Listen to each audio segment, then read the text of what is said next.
हम लोग जो है प्रतिरोधों के संयोजन के बारे में जानेंगे। प्रतिरोध के संयोजन जो बेसिकली हैं वो दो टाइप से हैं। एक की हम लोग सबको जो है श्रेणी क्रम में लगा दें, एक के बाद एक, एक के बाद एक को लगा दें, वो श्रेणी क्रम कहलाता है। एक होता है कि हम उनके समांतर में लगाएं, ठीक है, एक के नीचे एक, एक के नीचे एक को लगाएं। जब सारे प्रतिरोध के जो एक सिरे हैं वो आपस में एक साथ जोड़ दिए जाएं, दूसरे सिरे आपस में एक साथ जोड़ दिया जाए, तो इस क्रम को हम लोग पैरेलल कहते हैं, पार्श्वक कहते हैं, ठीक है, या इसी को हम लोग समांतर बोलते हैं। सीरीज का मतलब क्या है? एक का फर्स्ट सिरा दूसरे के सेकंड सिरे के साथ, दूसरे का सेकंड सिरा अगले के सेकंड सिरे के साथ, ऐसे करके जोड़ते चले जाते हैं। ठीक है, चलिए समझते हैं, क्योंकि ये हमारे लिए बहुत इम्पोर्टेंट टेक्निक है। हम लोग विद्युत परिपथ में अलग अलग मान के लिए हमें अलग अलग वैल्यू के प्रतिरोध चाहिए होते हैं, जिसको हम इस कॉम्बिनेशन की मदद से ही हम लोग उनको बनाते हैं और अपने सर्किट में इस्तेमाल करते हैं। चलिए देखते हैं कैसे होता है श्रेणी और समांतर क्रम। ठीक है, तो देखिए जैसा कि हमने दोनों क्रम लिखे हैं कि प्रतिरोधों के जो संयोजन होते हैं वो दो प्रकार से किए जाते हैं। एक श्रेणी क्रम किया जाता है और एक पार्श्वक। पार्श्वक बोलिए या समांतर बोलिए, दोनों एक ही मतलब होते हैं। अब अगर हम इसमें बात करें तो कुछ इस प्रकार से आपके पास परिपथ होता है। मान लीजिए यहाँ पे हमने एक बैटरी लगा दी है और इस बैटरी की मदद से हमने कुछ प्रतिरोध लगाए। एक प्रतिरोध R1 है जो यहाँ पे लगा हुआ है, ये मान लीजिए आपका R1 प्रतिरोध है। ठीक है, इसी के साथ एक यहाँ पे हमने प्रतिरोध लगा दिया, ठीक है, जो R2 प्रतिरोध है। एक यहाँ पे हमने लगा लिया ऐसे करके, जो R3 प्रतिरोध है। ठीक है, इस प्रकार से हमने तीन प्रतिरोध जोड़े। ये एक हमारी बैटरी है प्लस माइनस, जो कि V वोल्ट की है। कितना वोल्टेज है इसके पास? V वोल्ट की एक हमने बैटरी ली। जैसे ही इस बैटरी को हमने लगाया, यहाँ से एक विद्युत धारा I प्रवाहित हुई। इस बैटरी ने I विद्युत धारा प्रवाहित की इस परिपथ के अंतर। ठीक है, अब ये I यहाँ से आएगी। जब I R1 के क्रॉस आएगी तो यहाँ पे कुछ वोल्टेज ड्रॉप हो जाएगा, मान लीजिए V1 हो जाता है। इस वाले प्रतिरोध के अक्रॉस जो विभव ड्रॉप होता है वो कितना हो जाता है? V1 हो जाता है। ऐसे ही जब यहाँ पे आती है ये धारा, ठीक है, तो यहाँ पे भी वोल्टेज ड्रॉप हो जाएगा। कितना हो जाएगा? V2 हो जाएगा। इसी प्रकार से जब यहाँ पे आएंगे तो भी वोल्टेज ड्रॉप हो जाएगा। कितना हो जाएगा? V3 हो जाएगा। ठीक है, तो कुल मिला के जो बैटरी द्वारा V विभव दिया गया था वो V1 यहाँ पे, V2 यहाँ पे और V3 यहाँ पे ड्रॉप होता रहेगा इस प्रकार से। और धारा परिपथ में इस प्रकार से ऐसे घूमती रहेगी। ठीक है, इसमें गमन करती रहेगी I धारा, क्योंकि जब आपको सीरीज परिपथ दिखेगा तो धारा का मान एक समान होगा, क्योंकि धारा के मान के बंटने के कोई चांसेस नहीं है। इस पाथ से आ रहा, ऐसे होता हुआ, ऐसे होता हुआ, ऐसे होता हुआ यहाँ पे जाएगा, पूरा परिपथ अपना कंप्लीट करेगा। ठीक है, तो हम यहाँ पे क्या देख रहे हैं कि जो बैटरी द्वारा दिया गया विभव V है, अगर उसका कुल योग की बात की जाए तो वो इन ड्रॉप्स के बराबर होगा। मतलब V1 plus V2 plus V3 के क्या हो जाएगा? इक्विवेलेंट हो जाएगा। ओम के नियम से हम सभी जानते हैं V इक्वल्स टू क्या होता है? I इंटू R होता है। तो अगर V1 का मान निकाला जाए तो क्या हो जाएगा? I धारा आ रही है R1 प्रतिरोध में, तो ड्रॉप I इंटू R1 हो जाएगा। यहाँ भी धारा I आ रही है, ड्रॉप निकालना है तो R2 से मल्टीप्लाई कर लेंगे। इसी तरीके से यहाँ I है, यहाँ पे R3 हो जाएगा।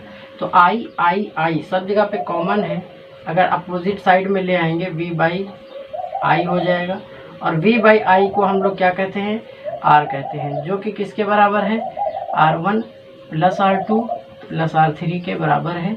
तो यहाँ से एक चीज़ पता चला कि जो R इक्विवेलेंट है वो R1 R2 R3 और इस प्रकार से जो भी लगे हैं उनके इक्विवेलेंट ऐसे बराबर होंगे। ठीक है, आई होप समझ में आ गया होगा।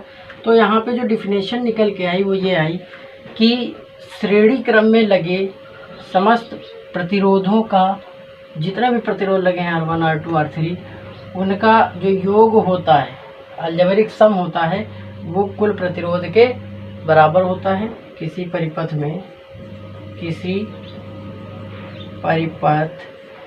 में जो श्रेणी क्रम में है उनका तुल्य प्रत्येक प्रतिरोध के योगफल के बराबर होता है। मतलब श्रेणी क्रम में यदि प्रतिरोध है, आपको तुल्य लगाना है तो सारे प्रतिरोधों का योग कर लीजिए, तो उसका योग जो है वो तुल्य प्रतिरोध को R इक्विवेलेंट को रिप्रेजेंट करता है। ठीक है, खास बात क्या है, वहाँ पे श्रेणी क्रम होता है जहाँ पे धारा में कोई विभाजन नहीं होता है। चलिए अब हम पार्श्विक क्रम को देख लेते हैं। ठीक है, इसमें देखिए आपके पास एक प्रतिरोध जो है कुछ इस प्रकार से दिया गया है। ठीक, यहाँ से एक दूसरा प्रतिरोध कुछ इस प्रकार से दिया गया है। ठीक है, ऐसे यहाँ एक सिरे से ये जोड़ दिया गया है। ठीक है, हम देख क्या रहे हैं कि जितने भी प्रतिरोध है, मान लीजिए ये R1 प्रतिरोध है, ये R2 प्रतिरोध है, ये R3 प्रतिरोध है, इनके सबके टर्मिनल नंबर एक पॉइंट से कनेक्ट है, टर्मिनल नंबर 2 दूसरे पॉइंट से कनेक्ट है। तो ऐसी संरचना जिसमें सारे प्रतिरोध, जहाँ पे जितने भी 2, 3, 5, 7 जो भी प्रतिरोध लगे हैं उनके एक सिरे एक साथ अटैच हो, दूसरे सिरे एक साथ अटैच हो, तो वो उतना पार्ट क्या कहलाता है, समांतर कहलाता है। अब यदि मान लीजिए हमने इसको एक बैटरी लगा करके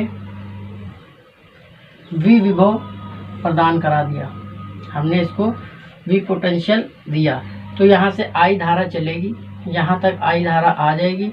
यहाँ पे इस जंक्शन पे जो है आकर के धारा में विभाजन होगा, क्योंकि धारा के पास 3 रास्ते हैं। मान लीजिए इधर जाने वाली धारा I1 होगी, इधर जाने वाली धारा I2 होगी और इधर जाने वाली धारा I3, और ये धारा यहाँ पे भी पहुँचेगी। इस रूट में आने वाली धारा I1 थी, इस साइड से आने वाली धारा I2 थी, इस साइड से आने वाली धारा I3 थी, और यहाँ पे फिर एक हो जाएंगी और उसके बाद यहाँ से बाहर I धारा आएगी और परिपथ पूरा करके I धारा फिर बैटरी के अंदर हो जाएगी। ठीक है, अब यहाँ पे हमें खास बात ये देखने को मिल रही है कि समांतर क्रम में हमेशा जो विभव होता है वो क्या होता है, एक समान होता है। अगर यहाँ पे विभव आपने इन दोनों सिरों के बीच अप्लाई किया है तो इसके क्रॉस भी विभव वही रहेगा, इसके क्रॉस भी विभव वही रहेगा, इसके क्रॉस भी विभव वही रहेगा। मतलब V दिया है तो सभी के क्रॉस विभव क्या रहने वाला है, सेम रहने वाला है।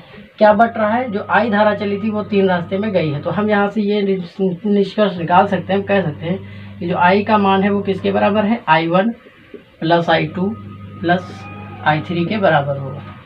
ओम के नियमानुसार हम I का मान रख सकते हैं। I इक्वस टू क्या होता है, आपने देखा था V इक्वस टू IR था, तो I equals to V by R हो जाएगा। ठीक है, तो V बाई R, तो I1 इसमें धारा है, यहाँ का विभव बटे यहाँ का प्रतिरोध, I2 यहाँ का विभव बटे यहाँ का प्रतिरोध, यहाँ का विभव बटे यहाँ का प्रतिरोध। तो हम क्या देख रहे हैं, V सब जगह कॉमन है, तो इसको भी हम लोग कॉमन लेकर के अपॉन में भेज देंगे, तो I बाई V हो जाएगा। I बाई V क्या होता है, 1 अपॉन R के बराबर होता है। भाई V बाई I जो होता है, V बाई I वो R होता है, लेकिन I बाई V क्या हो जाएगा, 1 अपॉन R हो जाएगा, है ना। तो ये किसके बराबर आ रहा है, 1 by R1 1 by R2 plus 1 by R3। तो हम कह सकते हैं कि जब समांतर क्रम में होता है तो उनका जो इक्विवेलेंट है वो व्युत्क्रम के योग के बराबर होता है, प्रत्येक के व्युत्क्रम के योग के बराबर। अब वो जितने भी लगे हैं यहाँ पे डॉट डॉट करके हम लोग कर सकते हैं। तो जो समांतर क्रम होता है, समांतर क्रम में तुल्य या समांतर क्रम में व्युत्क्रम तुल्य प्रत्येक प्रतिरोध के व्युत्क्रम के योग के बराबर होता है। ठीक है, यहाँ पे रिजल्ट क्या आया कि प्रत्येक का व्युत्क्रम करिए और उन व्युत्क्रमों का योग कर लीजिए, तो आपको जो इक्विवेलेंट है उसका रेसिप्रोकल प्राप्त हो जाएगा, और रेसिप्रोकल को फिर रिवर्स कर लीजिए तो आपको इक्विवेलेंट मिल जाएगा। तो ये 2 तरीके हैं जिनको हम लोग यूज़ करते हैं और अपने इच्छा के अनुसार जो प्रतिरोध चाहिए होता है उसका कॉम्बिनेशन तैयार करके वो मान हम लोग फाइंड आउट कर लेते हैं। आई होप सभी को समझ में आ गया होगा। बस इतना ध्यान रखना है, सीरीज में धारा का मान नहीं बदलता है, प्रत्येक परिपथ में एक ही धारा रहती है जहाँ तक सर्किट सीरीज में होता है।